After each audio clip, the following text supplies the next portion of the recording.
Di mo naman kailangan na ipamukha sa akin na di mo na ako kailangan eh. Kasi alam ko na nung una pa lang na pag-usapan na natin to, na dapat walang mahuhulog. Kasi nga diba, no strings attached. Dapat gagawin natin lahat ng gusto natin gawin. Pero dapat walang mahuhulog. Aminado ako na kasalanan ko na minahal kita sa paraan na gusto ko. Pero di ko din kasi inakalang mahuhulog ako sa'yo.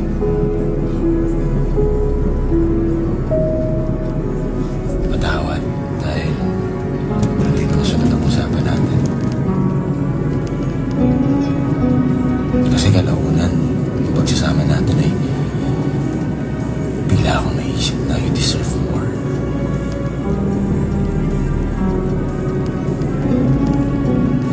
Patawad dahil gusto ko lang na iparamdam sa'yo na hindi lahat ng tao hindi ka kayang mahalin.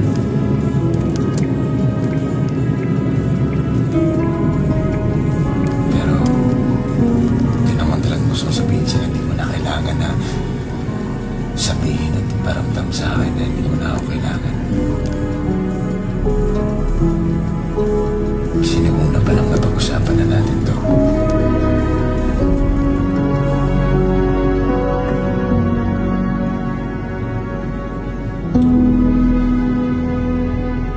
Ewan ko ba, sa dami-dami ng relasyong pwede nating pasukin, dito pa tayo napasok. Sa relasyong walang kasiguraduhan. Kung ano nga ba talaga tayo, kung ano ako para sa'yo, at kung ano ka para sa akin.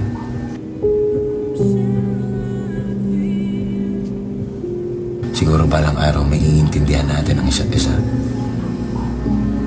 Na mahal talaga natin ang isa't isa, sadyang takot lang tayo.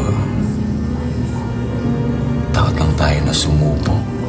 Takot lang tayong subukan na ipakita at iparamdam ang pagmamahal natin sa isa't isa.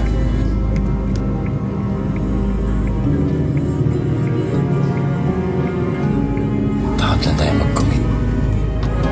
Yun yung totoo. Nobody knows just why we're here.